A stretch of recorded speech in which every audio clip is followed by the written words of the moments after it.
ఆరోపణలు చేసింది. అరవ శ్రీధర్ తనపై లైంగిక దాడికి పాల్పడ్డాడు అనే అర్థం వచ్చేలా ఆమె మాట్లాడుకొచ్చింది. ఆ తర్వాత వీడియోలు అరవ శ్రీధర్కి సంబంధించి అరవ శ్రీధర్తో వీడియో కాన్వర్సేషన్స్, వీడియో కాల్స్ మాట్లాడిన వీడియోస్ బయటకు వచ్చాయి. అరవ శ్రీధర్కి సంబంధించి వాళ్ళ పేరెంట్స్ రియాక్ట్ అయ్యారు. ఒకసారి వీడియోస్ చూడొచ్చు, 1, 2, 3 ఆ 3 వీడియోస్లో చూడొచ్చు వాళ్ళిద్దరి మధ్య జరిగిన కాన్వర్సేషన్ అంటూ మాట్లాడుకుంటున్న క్రమం. దాంతోపాటు బాధిత మహిళ మాట్లాడిన సందర్భం మొదటి రోజు తను ఫస్ట్ ఒక వీడియో రిలీజ్ చేసినప్పుడు నేనే ఆ బాధితురాన్ని, ఆ వీడియో కాల్లో ఆ కాల్ కాన్వర్సేషన్లో ఆ వాట్సాప్ చాట్ కాన్వర్సేషన్లో ఉన్నది నేనే, ఆ కాన్వర్సేషన్లో ఉన్నది నేనే అంటూ కూడా సదరు బాధిత మహిళ చెప్పుకుంటూ వచ్చారు. సో ఇక్కడి నుంచి కట్ చేస్తాయి. తను ఆ రోజు ఏమన్నారు ఆ రోజు ఈ అంశానికి సంబంధించి మాట్లాడుకునే క్రమంలో నా మీద చాలాసార్లు లైంగిక దాడికి పాల్పడ్డాడని అర్థం వచ్చేలా చెప్పుకొచ్చారు. నేను తనకి మాట్లాడాను, వద్దు అని చెప్పాను, వీడియో కాల్స్ ఏమంటే నేను వద్దన్నాను, కానీ కొడుకుని నన్ను బెదిరించారంటూ ఆ రోజు చెప్పుకొచ్చారు. ఆ తర్వాత వీడియోస్ నుండి బయటకు వచ్చారు. తర్వాత నిన్న ప్రెస్ మీట్ పెట్టారు. ఈ క్రమంలోనే 550 వీడియోలు ఉన్నాయంటూ చెప్పుకొచ్చారు ఆమె. సో ఇదంతా జరుగుతుంది. ఇప్పుడు అబార్షన్ గురించి మాట్లాడుకునే క్రమంలో హాస్పిటల్కి వెళ్తే అక్కడ ఆ అంశానికి సంబంధించి క్లారిటీ రావట్లేదు హాస్పిటల్ దగ్గర. అలా అని చెప్పి బాధితురాలికి సంబంధించి ఆ వీడియోస్ మాట్లాడుకునే క్రమంలో ఇంకా బలం పెరుగుతోంది. తన దగ్గర ఇంకా వీడియోలు ఉన్నాయంటోంది. అంటే రెండు వైపులా కూడా సంథింగ్ ఫిషీ అంటూ ఉంటారు కదా, ఇది ఇటువంటి ఆన్సర్ వినిపిస్తోంది. ఈ క్రమంలో కొంతమంది రియాక్ట్ అవుతున్నారు. ఆ రియాక్షన్స్ చెప్పే ప్రయత్నం చేద్దాం. పాపం ఒక ఆడపిల్లని ఎంత దారుణంగా అని చెప్పి చంద్రశేఖర్ GZ1GZ ప్రొఫైల్ కామెంట్ చేస్తున్నారు. అలాగే రేవంత్ రెడ్డి -S9X కాస్త మీరు చదివే ప్రయత్నం చేయండి, నేను చదవట్లేదు. ఇది ఇప్పుడు గిట్టం లేదు కాబట్టి రోడ్డుకి లాగుతున్నారు అని అర్థం వచ్చేలా కామెంట్ చేస్తారు. ఆ ముందు పదాలు నేను చెప్పట్లేదు ఇక్కడ. ఆ తర్వాత బేరాలు కుదరలేదు అనేది ఇక్కడ ఇంకొక మాట. తర్వాత AKELIES143 సెటిల్మెంట్ చేసుకుని ఉంటే వీడియో వైరల్ అయ్యేది కాదు. ఓకే, అంటే నేను అంటుంది ఏంటంటే ఇక్కడ అఫ్కోర్స్ మీ పర్సెప్షన్స్ ఉండొచ్చు కాక, ఈ రెండు కేసెస్లో అంటే బాధిత మహిళ ఒక మాట ఉంటుంది, అరవ శ్రీధర్ ఇన్ఫ్యాక్ట్ వాళ్ళ ఫ్యామిలీ అరవ శ్రీధర్ మదర్ బయటకు వచ్చి మరి మాట్లాడారు. ఆ వెరీ నెక్స్ట్ డే ఆమె బయటకు వచ్చారు. ప్రమీల బయటకు వచ్చేయమన్నారు. నా కొడుకు సంబంధం లేదు, రాత్రి 1 గంటకి 2 గంటకి కాల్ చేసేది, ఆమె వేధించేది అంటూ కూడా ఆమె బోరును వినిపించారు. సో ఇలా ఒకవైపు వర్షన్ ఒకలా ఉంది, ఇంకొక వైపు వర్షన్ ఇంకొకలా ఉంది. నేను బయటకు వచ్చి మాట్లాడిన సందర్భంలో కూడా ఆమె కొన్ని కీలక వ్యాఖ్యలు చేశారు. ఆమె ఏమంటున్నారు అనేది ఒక్కసారి చెప్పే ప్రయత్నం చేస్తున్నాను. తనతో రిలేషన్షిప్ గురించి అంటే రిలేషన్షిప్ అంటూ ఇలా కొన్ని కీలక వ్యాఖ్యలు చేశారు. ఆయన పేరు 2024లో ఫేస్బుక్లో తాను ఎమ్మెల్యేకి మెసేజ్ చేశాను, ఆ తర్వాత 3 గంటలు తనతో చాటింగ్ కూడా చేశానని చెప్పి ఆమె చెప్పుకొచ్చింది. తన నెంబర్ అడిగాడు, ఫోన్లో మాట్లాడాను, తర్వాత వీడియో కాల్స్ చేయాలని చెప్పి కోరాడు. 2024 ఆ టైంలో కారులో బయటకు తీసుకెళ్తా అంటే కడప తీసుకువెళ్తానని చెప్పి ఐ థింక్ రాయచోటి అనుకుంటే, సబ్జెక్ట్ కరెక్షన్ హియర్ అగైన్, అక్కడ ఆపి కాస్త నిర్మానుష్య ప్రదేశం, కాస్త చీకటిగా ఉంది, అక్కడ తన మీద బలవంతంగా లైంగిక దాడికి పాల్పడ్డారు, అత్యాచారానికి పాల్పడ్డారంటూ కూడా బాధిత మహిళ చెప్పుకొచ్చిన క్రమం. తన కారులో బలవంతం చేయబోయారని చెప్పి ఆరోపించింది. తనపై సాడిస్ట్లా ప్రవర్తించాడు, తనకు 5 సార్లు అబార్షన్ జరిగింది అని చెప్పి ఆమె ఆరోపించారు. తన రిలేషన్షిప్ వద్దని చెప్పినా కూడా ఎమ్మెల్యే తనను బలవంతం చేశాడు, తనతో సాడిస్ట్లా ప్రవర్తించాడని చెప్పి ఆమె ఆరోపించారు. తనకు ఎవరు సపోర్ట్ లేరు, ఈ విషయంలో పోలీసులు కూడా నాకు ఎక్కడ సపోర్ట్గా లేరు, పోలీసులకు ఫిర్యాదు చేయలేదు, చేసిన అంశం గురించి మాట్లాడుకుంటూ వచ్చారు. ఆమె పోలీసులకు ఫిర్యాదు చేయలేదంటూ కూడా ఆమె కొన్ని సందర్భాలు మాట్లాడగా కొన్ని రిపోర్ట్స్ చెప్తున్నాయి. సో ఈ క్రమంలో ఇంతకీ తను నిన్న ఏముంది, ఆ తర్వాత అరవ శ్రీధర్ కూడా రియాక్ట్ అయ్యారు. ఆయన వర్షను విందాం, బాధిత మహిళ ఏమంటుంది ఈయన వర్షను విందాం. ఇఫ్ పాసిబుల్ ఇటు బాధిత మహిళ మాట్లాడిన వెంటనే వాళ్ళ మదర్ అరవ శ్రీధర్ మదర్ ప్రమీల కూడా రియాక్ట్ అయ్యారు. ఈ రియాక్షన్ కూడా చూసే ప్రయత్నం చేద్దాం. ముందుగా నేను ప్రెస్ మీట్ పెట్టి బాధిత మహిళ ఏమన్నారు ముందుగా చూద్దాం. తీసుకొని కలెక్టర్ ఆఫీస్కి చేరవేస్తే నాకు కలెక్టర్ ఆఫీస్ నేను చాలా ప్రయత్నించిన తర్వాతే ఇప్పుడు మీ అందరు ముందుకు వచ్చా. మొన్న సంక్రాంతికి చంద్రబాబు నాయుడు గారు నారావారిపల్లికి వచ్చారనమాట. ఎస్పీ ఆఫీస్లో తీసుకోవట్లేదని చెప్పేసి నేను డైరెక్ట్గా చంద్రబాబు గారికి ఇచ్చాను కంప్లైంట్. ఇది గ్రీవెన్స్ నెంబర్. ఆయన అప్పుడు అర్జీలు తీసుకుంటారు ప్రజల దగ్గర నుంచి. నేను బ్రీఫ్గా ఎక్స్ప్లెయిన్ చేశాను. సో దట్ ఎమ్మెల్యే విషయం అయితే నన్ను పిలిపించైనా మాట్లాడతారు అన్న ఎక్స్పెక్టేషన్స్తో నేను వెళ్ళాను అనమాట. కాకపోతే ఆయన ఏంటంటే అంతమంది ప్రజల్లో జస్ట్ అందరి నుంచి తీసుకునేలాగా అర్జీలు తీసుకొని కలెక్టర్ ఆఫీస్కి చేరవేస్తే నాకు కలెక్టర్ ఆఫీస్ నుంచి గ్రీవెన్స్ నెంబర్ వచ్చింది. నేను చాలా ప్రయత్నించిన తర్వాతే ఇప్పుడు మీ అందరి ముందుకు వచ్చా. మొన్న సంక్రాంతికి చంద్రబాబు నాయుడు గారు నారావారిపల్లికి వచ్చారనమాట. ఎస్పీ ఆఫీస్లో తీసుకోవట్లేదని చెప్పేసి నేను డైరెక్ట్గా చంద్రబాబు గారికి ఇచ్చాను కంప్లైంట్. ఇది గ్రీవెన్స్ నెంబర్. ఆయన అప్పుడు అర్జీలు తీసుకుంటారు ప్రజల దగ్గర నుంచి. నేను బ్రీఫ్గా ఎక్స్ప్లెయిన్ చేశాను. సో దట్ ఎమ్మెల్యే విషయం అయితే నన్ను పిలిపించైనా మాట్లాడతారు అన్న ఎక్స్పెక్టేషన్స్తో నేను వెళ్ళాను అనమాట. కాకపోతే ఆయన ఏంటంటే అంతమంది ప్రజల్లో జస్ట్ అందరి నుంచి తీసుకునేలాగా అర్జీలు తీసుకొని కలెక్టర్ ఆఫీస్కి చేరవేస్తే నాకు కలెక్టర్ ఆఫీస్ నుంచి గ్రీవెన్స్ నెంబర్ వచ్చింది.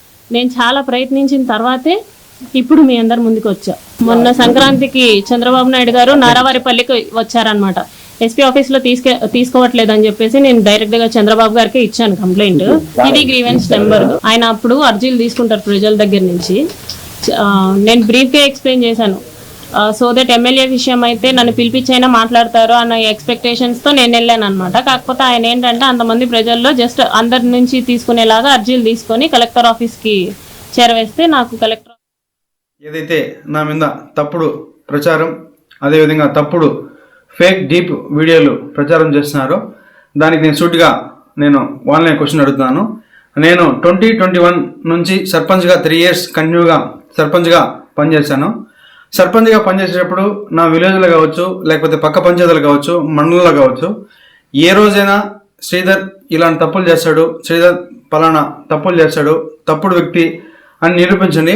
ఉప ముఖ్యమంత్రి కళ్యాణ్ సార్ దగ్గర ఆయన అడుగుజాల్లో నడుస్తూ ఆయన పనితీరుపై దృష్టి పెట్టి ఆయన ఎట్లయితే ప్రజలకు సేవ చేస్తున్నాడో అంతటికన్నా కొంచెం ఆయన దాంట్లో 1% ప్రజలకు సేవ చేస్తూ నా రైల్వేకోట నియోజకవర్గంలో నేను పని చేస్తుంటే నాపైనే ఈ విధంగా దుష్ప్రచారం స్టార్ట్ చేయడం జరిగింది.